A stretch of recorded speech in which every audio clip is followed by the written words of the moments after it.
Amis téléspectateurs de la télévision RDV, bienvenue dans cette nouvelle émission Cours du soir qui reprend son heure habituelle. Vous aviez l'habitude de voir ça les samedis à partir de 16h. Pendant toute cette semaine, on a fait 2 à 3 émissions matinales. Aujourd'hui, comme toujours, j'ai le plaisir d'accueillir un autre professeur que vous allez découvrir bientôt. Mais avant ça, comme tous les samedis, j'ai l'habitude d'être toujours en compagnie de mon ami et frère, M. Kelly, professeur de mathématiques. Bonjour, M. Kelly. Bonjour, M. Nias. Je vous remercie, chers amis téléspectateurs de la RDV. Donc nous revoilà aujourd'hui pour notre émission purement pédagogique. Donc aujourd'hui, nous nous soucions surtout pour les élèves de la classe de terminale S et terminale L. C'est pour cela que nous avons invité un professeur de SVT. Merci. Effectivement, M. Kelly, comme vous l'avez si bien annoncé, j'ai le plaisir d'accueillir sur ce plateau M. Nia, professeur de SVT au lycée Lamine Gueye de Dakar. Bonjour, M. Nia. Bonjour, M. Nias, vous allez bien? Bonjour, cher Kelly, ça va? Merci beaucoup. Ok, merci beaucoup, M. Nia, qu'on appelle aussi M.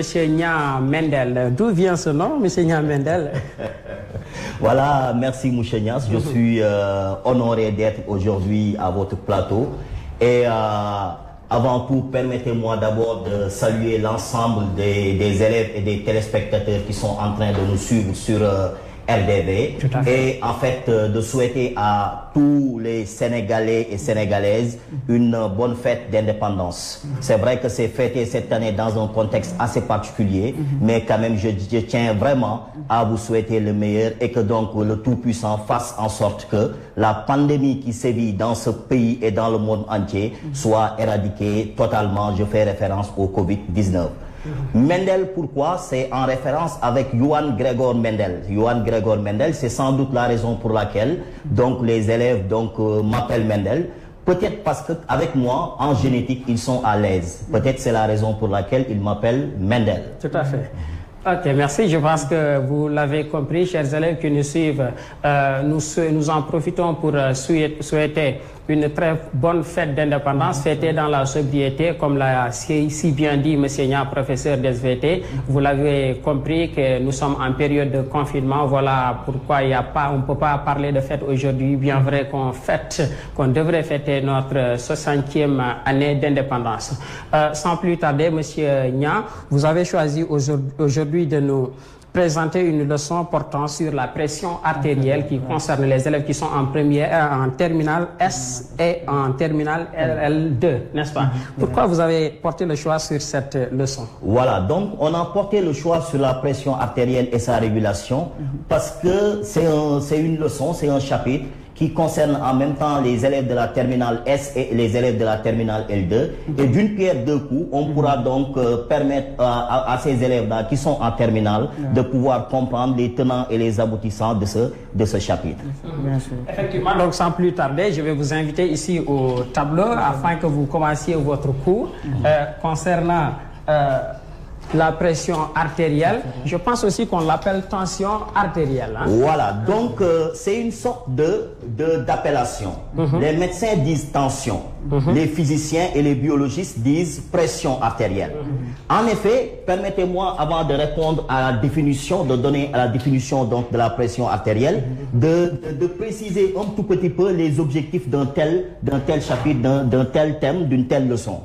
À la fin de ce chapitre, de cette séquence, vous, élèves en classe de terminale L2 et terminale S2, devrez être capables de définir la pression artérielle.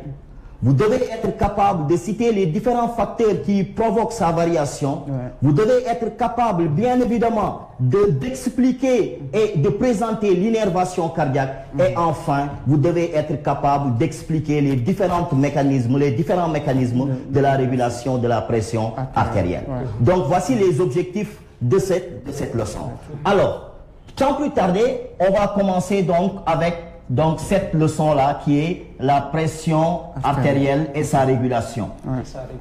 Voilà, la pression artérielle et donc je mets ici sa régulation. Voilà donc le thème donc de de cette séquence-là, la pression artérielle et sa régulation. Voilà, donc, Monsieur Nia, vous m'excusez, je rappelle aux élèves qui nous suivent, téléspectateurs, si vous voulez poser des questions, ou bien si vous êtes même professeur d'SVT qui aimerait intervenir à cette émission, vous pouvez nous appeler directement au 88 628 15 14 ou bien par WhatsApp au 78 390 67 08.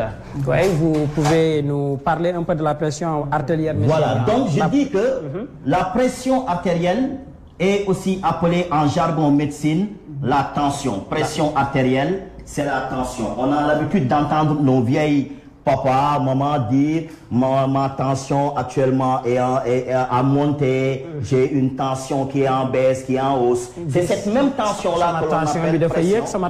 Voilà, sama tension bi dafa yek, sama tension bi dafa wacc. C'est cette même tension-là que l'on appelle la pression artérielle. C'est cette même tension. Donc tension, c'est juste une appellation médicale. Très bien. Donc tension, c'est une appellation médicale. En termes de biologie, en termes donc de physique, on parle de pression. Alors, oui. Maintenant, qu'est-ce que la pression artérielle? Voilà. Maintenant, pour mieux comprendre la pression artérielle, prenons l'exemple pratique suivant. Prenons par exemple un racole de robinet. On prend un racole de robinet. Si vous branchez un racole à un robinet, parfois vous n'avez même pas besoin de voir si le robinet est ouvert ou bien l'eau est en train de sortir pour savoir que l'eau est en train de couler à travers le tuyau, le racole. Il suffit tout simplement de toucher pour sentir quelque chose. C'est parce que l'eau qui coule à l'intérieur de ce racole est en frottement avec les tuyaux du robinet. Donc cette force de frottement, on l'appelle pression hydrique. Si maintenant on transfère cette explication bien évidemment dans l'organisme, le racole est considéré ici comme étant les vaisseaux sanguins et l'eau est considérée comme étant bien évidemment le sang. Ainsi, lorsque le sang circule à l'intérieur des vaisseaux sanguins, donc je représente ici en fait un vaisseau sanguin comme ça, lorsque le sang circule à travers les vaisseaux sanguins, il va exercer ici une certaine force. Cette force-là avec laquelle le sang circule dans les vaisseaux sanguins, c'est cette force-là qui est communément appelée la pression artérielle. Donc en termes faciles, la pression artérielle est la force exercée par le sang sur la paroi des artères pour circuler. Donc ça c'est la définition la plus simple. Cependant, vous, élèves de la terminale S2, vous devez être capable donc de donner une autre définition de la pression artérielle. Parce que cette définition que je viens de donner est une définition assez simplifiée. Cependant, cette pression-là que le sang exerce sur la paroi des artères, il y en a certains qui l'appellent la pression sanguine. Et c'est la pression maintenant de résistance, c'est la force de résistance opposée à la pression sanguine que l'on appelle en réalité la pression artérielle. Donc vous devez être capable de pouvoir prendre les deux définitions. Toutes ces deux définitions se valent, mais généralement vous avez l'habitude de dire que la pression artérielle est la force que le sang exerce sur la paroi des artères pour circuler. Voilà. Effectivement, donc, M. Kelly, vous... Oui, j'avais une question. Oui. Je demande ici, est-ce que la pression artérielle varie ou reste constante? Voilà, donc comme tous les paramètres physiologiques de l'organisme, donc le Tout-Puissant nous a conçu de telle sorte que nous avons un ensemble de paramètres qui concourent au bon fonctionnement de l'organisme. Donc comme tous les paramètres physiologiques de l'organisme, la pression artérielle a une valeur standard qui, selon l'OMS, est de 120 sur 70 millimètres comme ça de mercure, millimètre Hg. On peut simplifier quand même en termes de médecine, donc 12 septièmes centimètres de mercure. Cependant, cette valeur n'est pas toujours constante. Tout au long de la journée, en fonction de la position du corps, en fonction de l'activité, en fonction de l'état de la santé, elle varie. Mais heureusement, à chaque fois qu'elle varie, il y a donc un système qui le ramène à sa valeur normale. Quand cette pression artérielle varie, il y a deux types de variations. La pression artérielle peut augmenter. Par rapport à sa valeur normale, la pression artérielle peut augmenter. Dans le cas où la pression artérielle augmente, on parle d'hypertension. Donc on a une hypertension quand la pression artérielle augmente. Lorsque la pression artérielle baisse maintenant, donc cette pression artérielle qui est là, quand ça baisse, en ce moment on parle d'hypotension. Maintenant les gens connaissent beaucoup plus l'hypertension que l'hypotension, parce que c'est l'hypertension qui est considérée comme une maladie et pas l'hypotension. On verra tout à l'heure pourquoi. Voilà. Okay, merci. Voilà, donc ici, il faudra comprendre que quand ça augmente, on parle d'hypertension. Effectivement. Quand ça baisse, on va parler d'hypotension. Oui. Alors, monsieur Nia Mendel, quels sont les facteurs principaux qui font que cette tension artérielle-là, je pense que j'ai bien formulé la question, quels sont les facteurs principaux qui amènent cette tension artérielle? Donc, en fait, c'est les facteurs qui provoquent la variation de la pression artérielle. Donc, ici, il y a plusieurs facteurs qui peuvent provoquer la variation de la pression artérielle. Mais on va en citer trois principaux facteurs. On va d'abord citer ce que l'on appelle la vasomotricité. La vasomotricité. Il faut bien retenir, donc, bien évidemment, ce mot-là. Pour pouvoir comprendre la vasomotricité, on peut faire l'étymologie donc de ce mot. L'étymologie, ça veut dire la signification d'un mot, mot pour mot, entre guillemets. Bon. Donc ici, nous avons le mot vaso qui signifie vaisseau sanguin. Donc, vaso égale vaisseau sanguin. Et nous avons bien évidemment motricité que je peux définir comme étant variation de diamètre. Variation de diamètre, variation de calibre. Donc, si je prends le mot vasomotricité, je peux dire que vasomotricité égale variation du diamètre des vaisseaux sanguins. Variation du diamètre des vaisseaux sanguins. C'est ça, la vasomotricité. Donc, variation du diamètre des vaisseaux sanguins. Ainsi, nous avons deux types de variations. Supposons qu'un vaisseau sanguin, donc, a la taille, donc, normale que j'ai représentée comme ça. Voici le diamètre normal d'un vaisseau sanguin. Il est là. Alors ça, c'est lorsque la pression artérielle est normale et a la valeur dont je viens de vous parler tout de suite, 12 septièmes. Si maintenant le diamètre du vaisseau sanguin augmente, ça c'est dans le cas des sportifs de haut niveau qui ne se reposent pas le plus souvent. Si le diamètre des vaisseaux sanguins augmente, alors ici on parlera de vaso comme vaisseau sanguin et dilatation comme augmentation du diamètre, quelque chose qui s'est dilaté. Lorsque maintenant le diamètre des vaisseaux sanguins diminue, maintenant qu'est-ce qui peut provoquer la diminution du diamètre des vaisseaux sanguins? Ce qui peut provoquer la diminution du diamètre des vaisseaux sanguins, c'est généralement une alimentation riche en matière grasse, de la graisse et une sédentarité bien sûr. En ce moment, que se passe-t-il? La graisse va se déposer ici aux alentours donc des vaisseaux sanguins, de telle sorte que maintenant les vaisseaux sanguins, au lieu d'avoir ce diamètre là normal, les vaisseaux sanguins finiront par avoir un petit diamètre qui est là, ici. Voilà donc l'espace qui sera disponible pour que le sang puisse circuler. En ce moment, on parlera de vasoconstriction. Je dis bien constriction avec un I, parce qu'il y a parmi vous certains qui vont mettre vasoconstriction. Or, la construction, c'est le fait de construire bien évidemment des bâtiments, des immeubles, etc. Donc, c'est pas vasoconstruction, c'est vasoconstriction, et donc, c'est la diminution du diamètre des vaisseaux sanguins. Construction. Voilà. Donc, il y en a beaucoup, il y a beaucoup d'entre vous, mais c'est tout à fait normal. Depuis, donc, CI jusqu'en première, jusqu'en terminale, vous n'avez jamais entendu parler peut-être de constriction, mais construction. Donc, ce sera peut-être donc des erreurs que vous allez faire en écrivant vasoconstruction. Or, c'est pas construction, c'est constriction. Ainsi, beaucoup, voilà, c'est ça. Nia. Je rappelle juste aux téléspectateurs qui nous suivent que vous pouvez participer directement à l'émission, surtout ceux qui sont en série L, les élèves de la classe de terminale. Vous pouvez nous appeler au 88 628 15 14 ou bien par WhatsApp au 78 390 67 08. Oui, monsieur. Voilà, donc je disais que lorsque le diamètre des vaisseaux sanguins augmente, la pression artérielle baisse. C'est tout à fait normal. J'ai l'habitude de dire aux élèves de terminale, supposons que vous vouliez donc porter donc un pantalon qui est assez large. Là, vous n'avez pas besoin de faire beaucoup de force. Vous tirez et ça rentre rapidement. Donc, si le diamètre des vaisseaux sanguins est grand, la force que le sang doit exercer va baisser. La pression artérielle baisse. Mais si le diamètre des vaisseaux sanguins diminue, le sang doit exercer une grande force pour pouvoir circuler, donc la pression artérielle augmente. Donc, en grosso modo, la vasodilatation entraîne une baisse de la pression artérielle, une hypotension, alors qu'une vasoconstriction entraîne une augmentation de la pression artérielle. Donc, en plus de cette vasomotricité, donc que vous pouvez encore regarder bien sûr sur Facebook ou sur YouTube, en plus donc de cette vasomotricité, nous avons bien évidemment ce que l'on appelle la volémie. La volémie. Donc ici aussi, on va faire une étymologie. La volémie, nous avons ici vol et émis. Tous les mots qui, généralement en SVT, se terminent par émis, sont en rapport avec le sang. Rappelez-vous, l'anémie.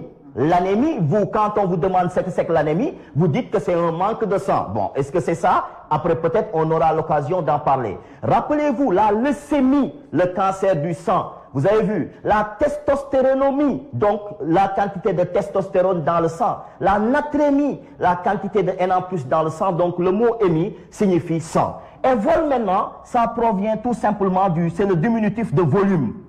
C'est le diminutif de volume, et émis, donc c'est le sang. En grosso modo, la volémie signifie bien évidemment le volume de sang. Donc la volémie, c'est le volume de sang, et c'est tout à fait normal. Lorsque le diamètre du vaisseau sanguin est constant, et que le volume du sang augmente, la pression augmente. Mais si le volume du sang diminue, la pression artérielle diminue. Et en rappel, la volémie est l'un des facteurs principaux de la variation de la pression artérielle. Nous avons deux cas. Lorsque la volémie, donc c'est-à-dire le volume du sang, donc je mets ici baisse de la volémie, lorsque la volémie baisse, on parle d'hypovolémie. C'est ça la baisse de la volémie, hypovolémie. Maintenant, si donc la volémie augmente, c'est-à-dire augmentation de la volémie, donc là, on parlera d'hypervolémie. Donc voilà les deux, hypovolémie et hypervolémie. L'hypovolémie maintenant entraîne une hypotension, alors que l'hypervolémie entraîne bien évidemment une hypertension. Voilà donc comment ces deux-là peuvent faire varier la pression artérielle. Et enfin, nous allons attaquer le troisième facteur principal, c'est le débit cardiaque. Le débit cardiaque, donc c'est le dernier facteur principal. Il y en a d'autres bien sûr, mais ce sont ces trois-là que nous allons traiter le plus souvent. Donc il y a le débit cardiaque qui est noté Q. Ce débit cardiaque a pour formule, bien sûr, débit cardiaque égale fréquence cardiaque multipliée par le volume systolique. On vous donne le plus souvent donc cette formule pour que vous puissiez calculer donc la fréquence cardiaque si vous connaissez le débit cardiaque et le volume systolique, ou bien le volume systolique si vous connaissez le débit cardiaque et la fréquence cardiaque. Ce débit cardiaque, ça représente en termes faciles la quantité de sang expulsé par donc le cœur par unité de temps, c'est-à-dire par minute. Donc le débit cardiaque, quand il est élevé, il y aura une hypertension. Quand le débit cardiaque est faible, il y aura bien évidemment hypotension. Voilà donc en grosso modo, en termes ramassés, les trois facteurs principaux de la variation de la pression artérielle. Il en existe quand même d'autres. Il y a ce que l'on appelle la viscosité, qui représente la concentration du sang. Et quand on parle de concentration, il y a solvant et soluté. Donc pour le soluté, ce sera bien évidemment les globules rouges. Quand il y a énormément de globules rouges, le sang devient très concentré par rapport à un sang qui a moins de globules rouges. En plus donc de la viscosité, il y a bien évidemment les états physiologiques, c'est-à-dire l'âge, le sexe, la santé, etc. Tous ces facteurs-là peuvent contribuer aussi à une variation de la pression artérielle. Voilà donc les différents facteurs qui peuvent contribuer à faire varier la pression artérielle. D'accord. Merci beaucoup, M. Niang. Je pense que les explications ont été très claires. Chers élèves qui sont en classe de terminale, vous pouvez nous appeler directement au 88 628 15 14 pour poser votre question, ou bien par WhatsApp au 78 390 67 08. Il y a des élèves qui réagissent actuellement sur Facebook et qui saluent votre cours. Sûrement, il y a certains qui sont des anciens élèves. M. Niang, qui est mon ancien prof, qui m'a fait aimer les sciences de la vie et de la terre. Voilà, la question suivante, c'est une fois que cette tension-là varie. Quels sont les mécanismes utilisés par l'organisme pour la réguler? Voilà, heureusement que, donc, puisqu'il y a donc cet ensemble de facteurs-là qui peuvent faire varier la pression artérielle, heureusement, notre corps est programmé pour qu'à chaque fois que la pression artérielle varie dans un sens ou dans l'autre, c'est-à-dire en augmentant ou en diminuant, donc notre corps est programmé à réguler, à régler, à ramener cette pression artérielle à sa valeur normale. Alors, il existe 3 systèmes principaux de régulation de la pression artérielle. 3 systèmes. Nous avons une régulation à court terme, très rapide. Donc, en cas où, par exemple, supposons que Moustapha, par exemple, dit tourner ci jàddukaay bi rek et il a vu tac une chose dangereuse, par exemple quelqu'un qui est bizarre, un élève bizarre, donc boo jàkkaarloo ku bizarre tac sa fit day ne rëf. Mais quand tu vas t'apercevoir que cette personne-là, en réalité, c'est pas un danger, tu vas voir que la fréquence cardiaque et la tension vont revenir rapidement à sa valeur normale. Régulation, c'est un système de régulation assez rapide. Cette régulation-là est réalisée, donc je mets ici, là, il y a une régulation, donc, qui est rapide. Donc, régulation rapide à court terme. Cette régulation-là, on l'appelle la régulation nerveuse. La régulation nerveuse, c'est avec le système nerveux. La régulation nerveuse, c'est la première régulation. Maintenant, cette régulation nerveuse, ce qu'il faut savoir, c'est que c'est très simple de pouvoir comprendre la régulation nerveuse. Vous, par exemple, les élèves de la terminale S, il faut savoir que cette régulation nerveuse se fait par réflexe. Donc, c'est un phénomène réflexe. Vous avez étudié, bien évidemment, le rôle du système nerveux dans le comportement moteur d'un animal, les mouvements réflexes. Et vous savez que toute activité réflexe nécessite, bien évidemment, l'intervention de 5 éléments anatomiques, que sont les récepteurs sensoriels, les nerfs sensitifs, le centre nerveux, le nerf moteur et l'effecteur. Donc, ce sont ces 5 éléments-là qui constituent bien évidemment un arc réflexe. La régulation nerveuse de la pression artérielle n'échappe pas à ces 5 éléments. Donc, vous, ce qu'il faut savoir faire d'abord, comme je l'ai dit, pour que vous puissiez comprendre la régulation nerveuse de la pression artérielle, c'est le fait de pouvoir, bien évidemment, représenter l'innervation cardiaque, c'est-à-dire les différents nerfs qui innervent bien évidemment le cœur. Je rappelle encore une chose, les vaisseaux sanguins irriguent un organe en lui apportant du sang, alors que les nerfs innervent l'organe en lui apportant de l'influx nerveux. Donc n'ayez pas peur. Innerver un organe signifie apporter à l'organe bien évidemment de l'influx nerveux. C'est ça qu'on appelle innervation. Comment est-ce qu'il faut faire pour pouvoir comprendre l'innervation cardiaque? Vous devez prendre votre règle, tracer ici bien sûr un trait, tracer ici bien sûr un trait, et donc là, ici, comme ça, et vous prolongez là et là, comme ça. Vous prolongez ici et là. Alors, qu'est-ce qu'il faut faire ensuite? Vous mettez ici un petit cercle, vous mettez ici encore un petit cercle, là aussi un petit cercle. Ensuite, à l'intérieur ici, vous tracez 2 traits qui sont parallèles. Ensuite, vous mettez un arc ici et un autre arc là. Vous sortez donc de ce système-là que vous avez dessiné et vous venez ici, vous tracez un peu, vous laissez de l'espace, vous tracez un peu, vous laissez de l'espace, vous tracez un peu, vous laissez de l'espace et vous tracez un peu. Ensuite, vous complétez comme ça, bien sûr, pour pouvoir avoir donc les 2 traits qui sont face à face. Ici, vous allez mettre donc ici donc une sorte d'étoile, comme ça. Ici, vous mettez un cercle directement, comme ça. Ici aussi, un cercle comme ça. Là, et ce côté est terminé. Vous venez donc ici, vous l'avez fait, c'est bon, ne touchez plus à rien, vous venez ici. Vous marquez un petit point ici, un petit point là, et un petit point par exemple ici, histoire de pouvoir créer peut-être la lettre V ou bien la lettre U, comme ça. Voilà. Donc, vous vous doutez que je suis en train de représenter bien sûr le cœur. Ensuite, ici, on met ici, bien sûr, donc je joue avec les lettres alphabétiques, je mets ici la lettre D qui est là, donc c'est D un peu incliné. Ensuite ici, regardez, je fais comme ça, là, jusqu'ici, je monte et je fais comme ça, et là, comme ça, je fais comme ça, et je viens comme ça. Ensuite, maintenant, je viens ici, je matérialise comme ça, je matérialise, j'ai ceci, alors qu'est-ce que je fais? Je viens ici, je mets comme ça, et comme ça, je me retrouve avec, bien sûr, la crosse aortique.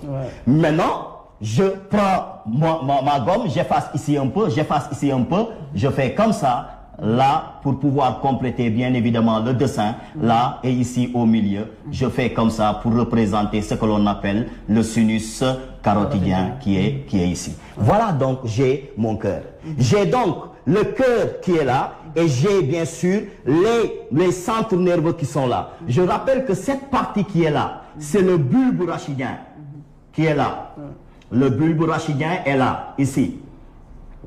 Et cette partie-là qui est là, c'est la moelle épinière qui prolonge le bulbe rachidien. Vous avez vu ça depuis le début de l'année avec la première leçon, organisation du système nerveux, organisation de l'encéphale et de la moelle épinière. Donc ici, j'ai le cœur à droite, les centres nerveux à gauche. Ce qui me reste maintenant à représenter, bien évidemment, ce sont les différents nerfs qui innervent donc le cœur. Je commence par ici, là. Cette partie qui est là, on l'appelle bien évidemment le sinus carotidien. C'est comme ça que ça s'appelle, le sinus carotidien. Bon, j'ai l'habitude de dire aux élèves, le sinus carotidien ressemble à quelque chose que nous avons utilisé quand on était des enfants. C'est une lance-pierre, le Johnny de lance-pierre. Ça représente ça, c'est comme ça. Donc ici, au niveau du sinus carotidien, nous avons un nerf qui quitte donc le sinus carotidien là, donc j'efface ici le titre, ça quitte le sinus carotidien, ça vient jusque là pour former une sorte de tête, donc qui est le corps cellulaire, puis ça vient jusqu'ici pour faire une arborisation terminale. Ce nerf qui est là en haut, on l'appelle le nerf de Hering. Celui-là s'appelle le nerf de Hering, comme ça. Le nerf de Hering, c'est lui qui est relié bien sûr au sinus carotidien. Ensuite, au niveau de la crosse aortique, nous avons encore ici un autre nerf qui quitte donc la crosse aortique qui est comme ça, donc, et qui vient jusqu'ici pour faire aussi un corps cellulaire et pour revenir ici. Donc je mets ici, pour cet élément qui est là, je mets crosse aortique, comme ça.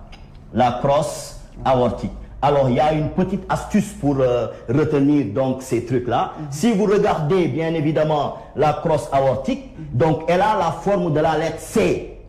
Comme elle a la forme de la lettre C, et crosse commence aussi par C. Et il y a pratiquement donc des vélos cross. Et ces vélos cross, vous voyez tout le temps que la barre est un peu courbée, donnant ainsi lieu à une forme de la lettre C. Donc nous avons ici la forme de la lettre C et nous avons ici le mot cross. Le nerf maintenant qui est relié à la crosse aortique est appelé nerf de Sion. C'est comme ça que ça s'appelle, le nerf de Sion. Et un autre C vient s'ajouter aux deux premiers C. Donc ici, nous avons deux C. Nous avons ici du moins deux nerfs, nerf de Hering, nerf de Sion. Tu veux savoir maintenant lequel de ces deux nerfs est relié à la crosse aortique, lequel de ces deux nerfs est relié au nerf de Hering. Alors il faut jouer avec l'initiale des mots. Vous avez ici nerf de Sion, Sion commence avec C. Et vous avez ici crosse aortique, crosse commence avec C. Donc c'est le nerf de Sion qui est relié à la crosse aortique. De façon très simple. Super. Merci beaucoup, M. Nia. Nous sommes en jour de fête et je pense que les élèves également sont très très contents. Je vois beaucoup de réactions sur Facebook, sûrement de vos élèves comme Pape Koulibaly Mabouri, Alassane Mbachotal, oui, Alassane Diagne aussi, et Soda Bamba. Donc ils saluent votre cours et ils vous suivent à travers Facebook. Je rappelle aux téléspectateurs, surtout vous qui êtes en classe de terminale S ou bien terminale L, vous pouvez nous appeler directement au 88 628 15 14 ou bien au 78 par WhatsApp 78 390 67 08 pour poser vous proposer vos questions. Si vous êtes professeur d'SVT aussi qui aimerait apporter des explications ou bien des suggestions à ce cours-là, vous pouvez également émettre des appels directement. Voilà, M. Nia, je vous laisse continuer. Voilà, donc je disais que le nerf de Hering et le nerf de Sion ont des terminaisons nerveuses au niveau d'un centre qui se trouve au niveau du bulbe rachidien, que l'on appelle communément le centre bulbaire. Donc bulbaire, pourquoi? Parce que il se localise au niveau, bien évidemment, du bulbe rachidien.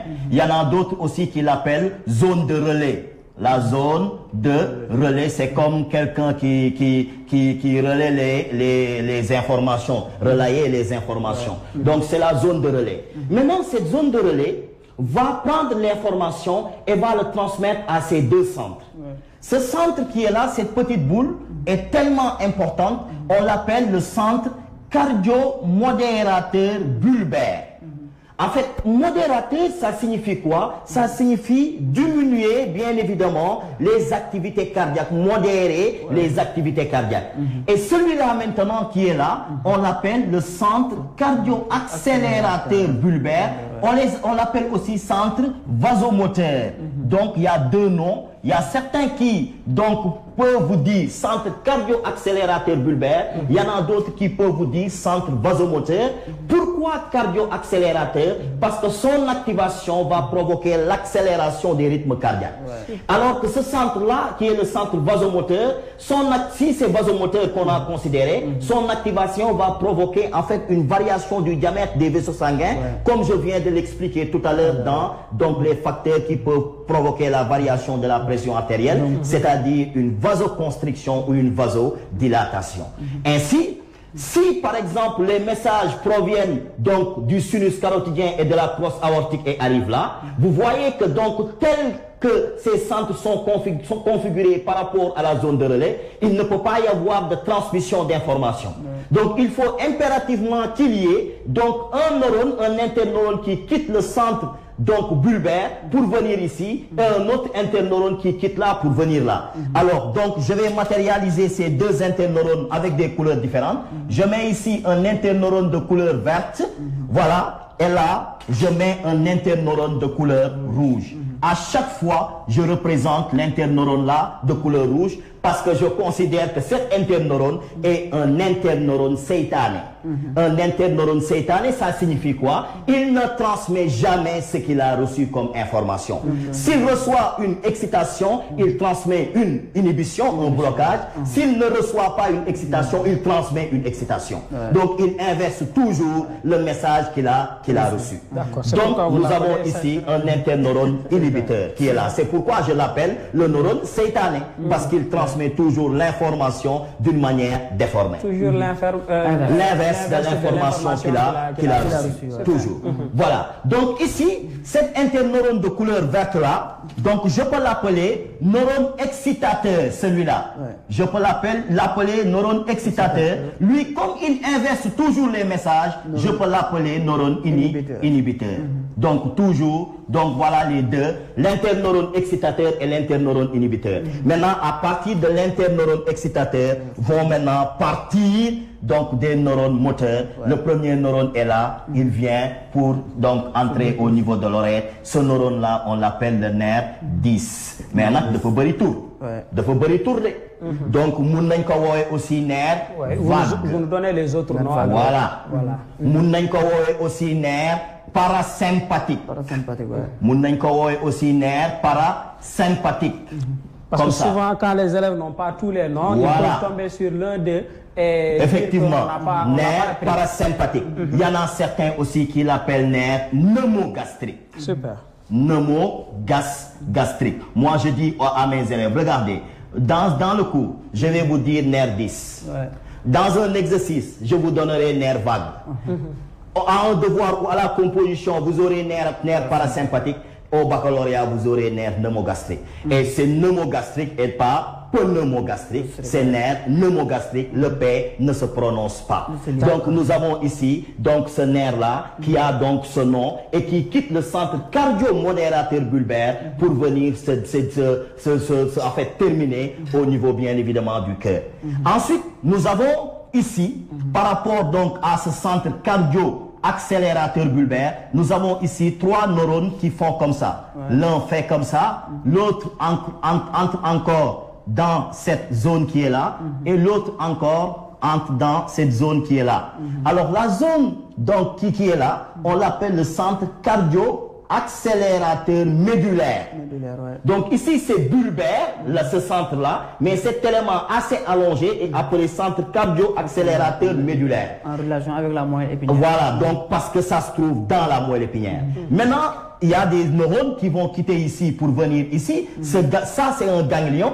Un ganglion. Les ganglions, c'est le lieu où se trouvent des synapses. Les synapses, c'est-à-dire les zones de rencontre entre des neurones. Nous avons ici un premier ganglion qui ressemble à une étoile. C'est pourquoi on l'appelle ganglion étoilé. Nous avons ici aussi un autre ganglion qui est assez simple. Et nous avons ici un autre ganglion qui est simple. Alors, à partir du ganglion étoilé, vont partir donc des fibres nerveuses qui vont venir au niveau, bien évidemment, des ventricules comme ça. Alors, ces nerfs-là, on les appelle des nerfs sympathiques. On les appelle des nerfs sympathiques.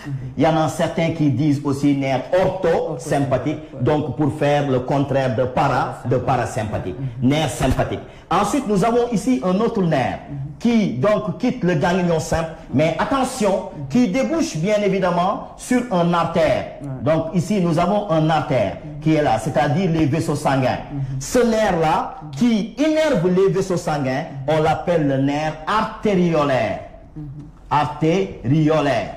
C'est le nerf là qui innerve bien sûr les vaisseaux sanguins. Et enfin, il y a un autre nerf qui est là. Et ce nerf là, qu'est-ce qu'il fait? Il va innerver donc une partie donc des glandes surrénales que l'on appelle les médulosurrénales. Et donc ici, je vais représenter sous cette partie-là les reins qui sont là. Voilà donc, chers élèves, les différents nerfs. Et ce nerf là s'appelle le nerf isplanchnique. Le nerf isplanchnique. Voilà donc, chers élèves, l'innervation cardiaque, c'est-à-dire les différents nerfs qui sont en rapport avec l'activité cardiaque et la pression artérielle. Maintenant, une fois qu'on a défini ces nerfs-là qui sont en rapport avec l'activité cardiaque et la pression artérielle, je pense maintenant qu'on peut expliquer les différents mécanismes qui se déroulent lorsqu'il y a bien évidemment une hypertension ou une hypotension. Ok, tout à fait, M. Nia. Je suis vraiment ravi de vos explications et je pense que les professeurs d'SVT qui vous suivent également sont très satisfaits. Et de même que les élèves qui sont en classe de terminale. Si vous venez de nous rejoindre, vous êtes bien dans votre émission Cours du soir que vous avez l'habitude de voir ici à la RDV à partir de 16h tous les samedis. Vous pouvez appeler si vous êtes élève en classe de terminale directement au 88 628 15 14 ou bien par WhatsApp au 78 390 67 08. Amis téléspectateurs qui nous suivent en ce moment, je vous rappelle que j'accueille sur ce plateau aujourd'hui M. Nia, plus connu sous le nom de Nia Mendel, qui nous fait un cours sur la pression artérielle et sa régulation. Oui, allez-y, M. Nia. Voilà, donc supposons qu'il y ait donc une hypertension. On commence par une hypertension. Donc cette hypertension, donc c'est elle qu'on va réguler. Je rappelle encore une fois, chers élèves, que quand on vous dit régulation nerveuse de l'hypertension, on ne vous demande pas quels sont les mécanismes qui conduisent à l'hypertension, mais on vous demande en cas d'hypertension, comment est-ce que l'organisme réagit pour ramener cette hypertension à la valeur normale, à la tension normale. Donc vous devez toujours commencer par ce qu'on vous demande de réguler. Régulation de l'hypertension, je commence. Le problème c'est l'hypertension, je vais essayer de le régler. Régulation de l'hypotension, le problème c'est l'hypotension, je vais essayer de le régler. Donc supposons qu'il y ait ici une hypertension. Là, supposons qu'il y ait une hypertension. Tantôt, j'ai dit que cette hypertension peut être provoquée par des facteurs. Parmi ces facteurs, j'avais cité tout de suite le débit cardiaque. Donc, ce débit cardiaque est en rapport avec la fréquence cardiaque, qui signifie le nombre de battements du cœur par minute. Si maintenant, nous avons une hypertension, généralement, c'est provoqué par une accélération des rythmes cardiaques. Et l'accélération du rythme cardiaque, regardez, on va un tout petit peu être scientifique. Lorsque la fréquence cardiaque augmente, donc là je mets augmente, en ce moment, il ne faut pas dire augmentation de la fréquence cardiaque, bien vrai que c'est bon, mais il faut être scientifique, il faut dire une tachycardie. Okay. Il faut toujours utiliser les termes scientifiques. Donc il faut dire une tachycardie. Si maintenant vous avez une baisse de la fréquence cardiaque, il faut dire une bradycardie. une bradycardie, comme ça. J'ai l'habitude de dire aux élèves, parce que vous connaissez bel et bien tachycardie et bradycardie, mais vous avez des problèmes pour dire, est-ce que c'est augmentation qui est tachy, est-ce que c'est baisse qui est brady? Moi, je vous dis ceci de façon très simple. Donc, nous avons deux mots. Nous avons augmentation, comme ça. Augmentation. Ensuite, nous avons baisse. Parmi ces deux-là, quel est le mot qui commence par B? C'est baisse. Comme c'est baisse qui commence par B, vous considérez baisse comme étant brady. Ce qui fait que vous aurez bébé. Bébé, brady, baisse.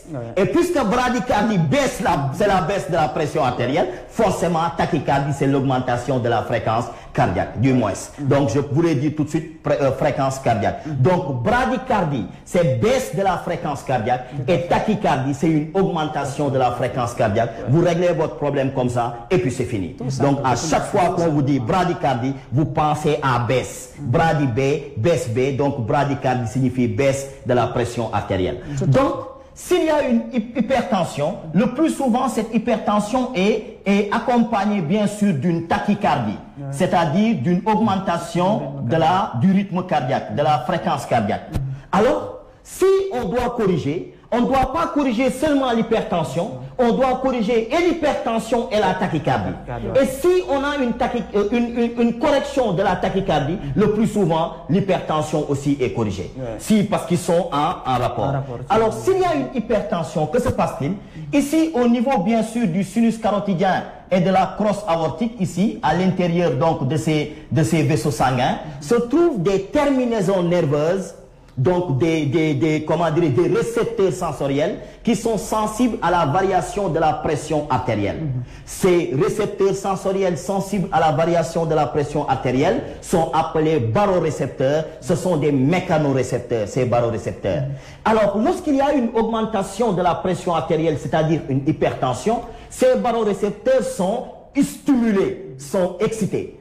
Et en fait, la fréquence des potentiels d'action qu'ils avaient l'habitude d'envoyer via le nerf de Hering et le nerf de Sion augmente par rapport à la normale. Et maintenant, si la fréquence des potentiels d'action augmente, donc le nerf de Hering et le nerf de Sion vont conduire ces potentiels d'action en une fréquence élevée vers le centre bulbaire.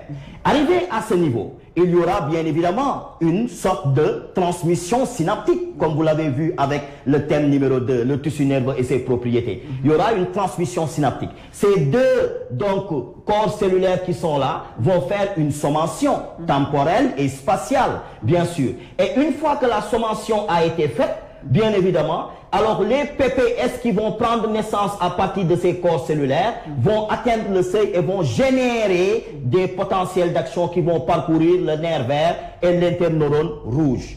Attention, beaucoup d'entre vous disent que le neurone inhibiteur est inhibé. Non.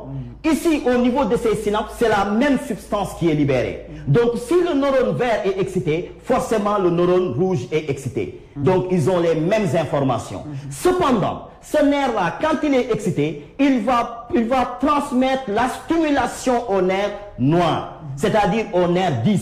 Il va lui transmettre la même information, c'est-à-dire une stimulation. Par contre, le neurone rouge qui est là, il va transmettre l'inverse, c'est-à-dire une inhibition, un blocage. Ce qui fait que donc, ce centre cardio-modérateur bulbaire sera activé, sera excité. Et s'il est excité, le nerf 10 est excité.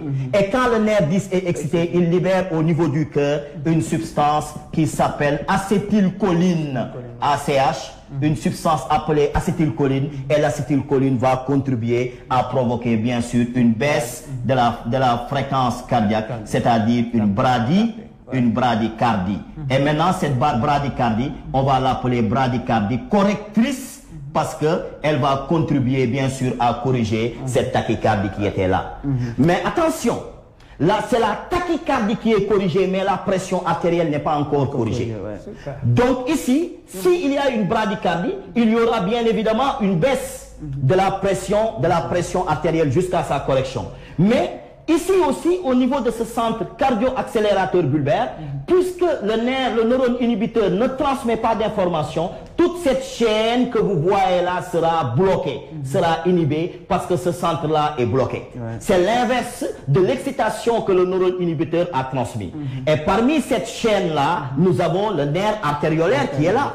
Le nerf artériolaire, c'est lui qui est en rapport avec les vaisseaux sanguins.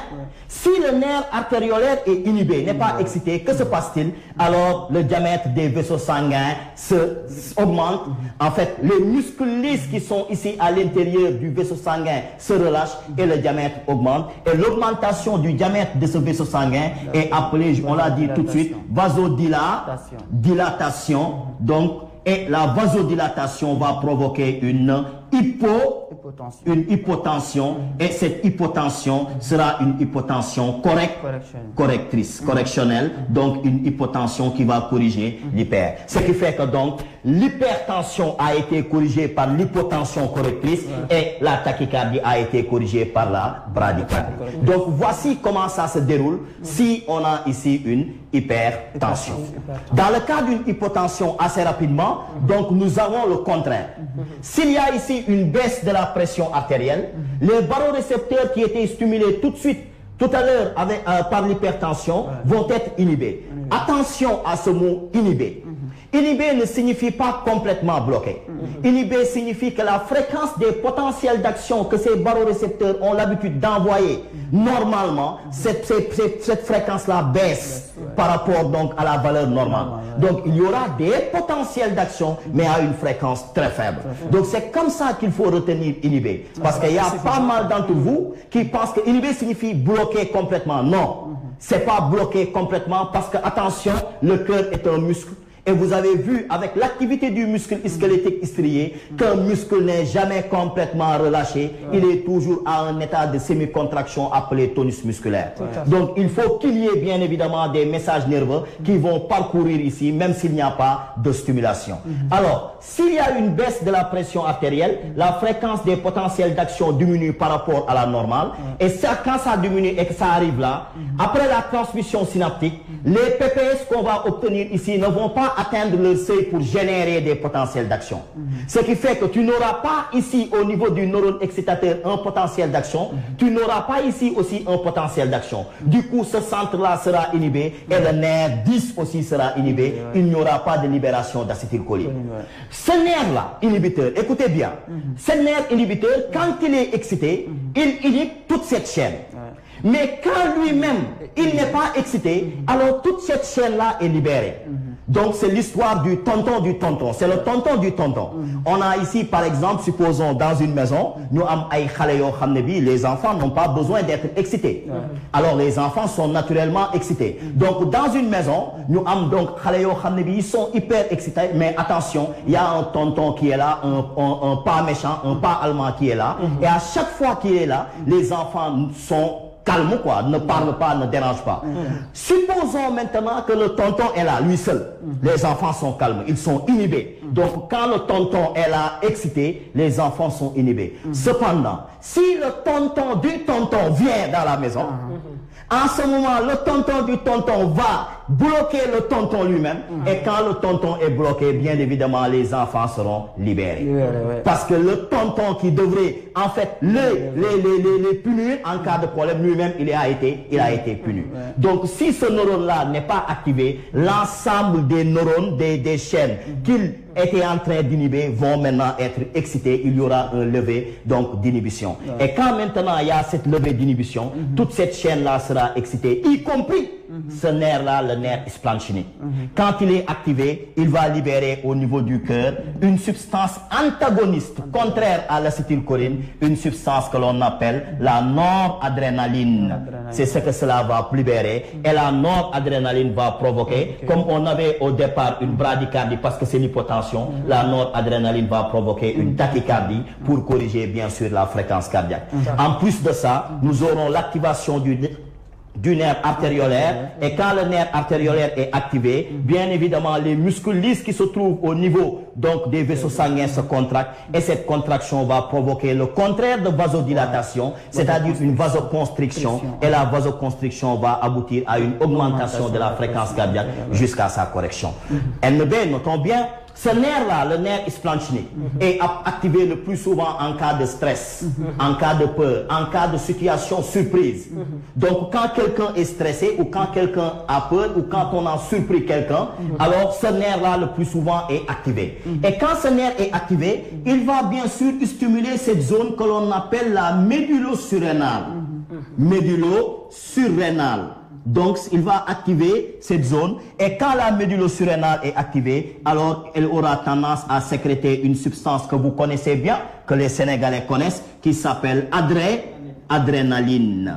L'adrénaline. Vous entendez le plus souvent le commentateur Malik Thiandoum dire l'adrénaline monte. Voilà, donc c'est parce que vous avez peur que vous avez une augmentation de la quantité d'adrénaline. Et quand l'adrénaline augmente, en réalité, il y aura une tachycardie et une hypertension. Voilà donc ce que je peux dire par rapport à la régulation nerveuse. Ok, voilà. Merci beaucoup, M. Nia. Je pense que ça a été très clair et pratiquement ça nous reste 2 minutes. Hein. Qu'est-ce que vous pouvez nous dire en résumé alors sur cette pression artérielle? Donc en résumé, il y a d'autres en fait paramètres, il y a d'autres types de régulation de la pression artérielle. Il y a la régulation hormonale et la régulation neuro-hormonale. Mais je pense que nous aurons l'occasion de revenir encore sur ce plateau pour pouvoir bien évidemment expliquer de fond en comble ces deux types de régulation pour que vous puissiez faire en fait la différence entre une hormone et un neurohormone et une neurohormone pour pouvoir bien évidemment connaître comment est-ce que ces deux substances-là interviennent dans la régulation de la pression artérielle. Une petite conclusion, il faut savoir que en termes donc biologiques, la pression artérielle règle la pression artérielle. Ça veut dire quoi? C'est un peu paradoxal, mais quand on parle de pression artérielle qui règle la pression artérielle, on veut dire tout simplement que l'hypertension est régulée par l'hypotension et l'hypotension est régulée par l'hypertension. Voilà donc ce que nous pouvons dire par rapport à la régulation nerveuse. Okay. Voilà, merci beaucoup, M. Nia, amis téléspectateurs de la télévision RDV qui nous suivent. Si vous venez de nous rejoindre, nous sommes à la fin de votre émission éducative Cours du soir qui reprend son heure habituelle parce que pendant toute cette semaine, on a fait des émissions matinales à partir de 11h avec d'autres professeurs. Donc, j'avais le plaisir ici d'accueillir sur ce plateau M. Nia Mendel, que les élèves appellent ainsi, mais j'étais en compagnie de mon ami et collègue M. Kelly. Votre dernier mot pour aujourd'hui? Merci beaucoup, M. Nias. Donc, je remercie encore notre cher professeur, M. Nia. Je remercie beaucoup parce que ce n'était pas facile de faire déplacer un professeur. Donc, on vous remercie et j'espère aussi que les élèves ont pu comprendre les explications et franchement, ça a été clair. Merci beaucoup, M. Nia. D'accord, M. Nia, votre dernier mot pour aujourd'hui. Nous avons été très satisfaits des explications et très ravis même de vous accueillir ici encore une fois pour servir des élèves encore. Voilà, c'est juste pour dire cette citation. Avec les moyens, on organise et sans moyens, on s'organise. Chers élèves, actuellement, nous n'avons pas les moyens pour pouvoir vous voir directement et faire des cours présentiels. Donc, vous devez vous organiser pour pouvoir suivre les différentes émissions donc relatives au programme pour pouvoir bien sûr ne pas désapprendre. Et de passage, je lance un salut à tous mes élèves donc au lycée et en cours de renforcement ainsi que les membres de ma famille. Merci beaucoup. D'accord, merci beaucoup M. Nia. Je vous remercie vraiment parce que l'émission a été préparée à 2 reprises et reportée, mais vous n'avez pas hésité à nous répondre une 3e fois juste pour satisfaire ces élèves-là qui sont dans le besoin et qui aimeraient quand même réussir, surtout ceux qui sont en classe de terminale. Amis téléspectateurs, c'était votre émission Cours du soir aujourd'hui qui s'est fait à 3 avec M. Kelly et en compagnie toujours de M. Nia Mendel que les élèves appellent affectueusement comme ça.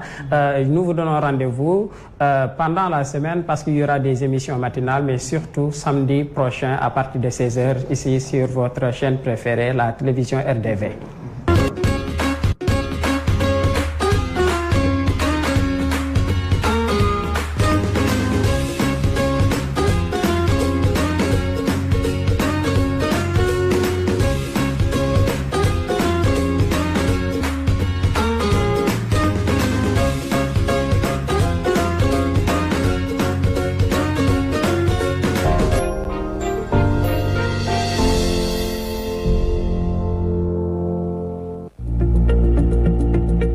लेके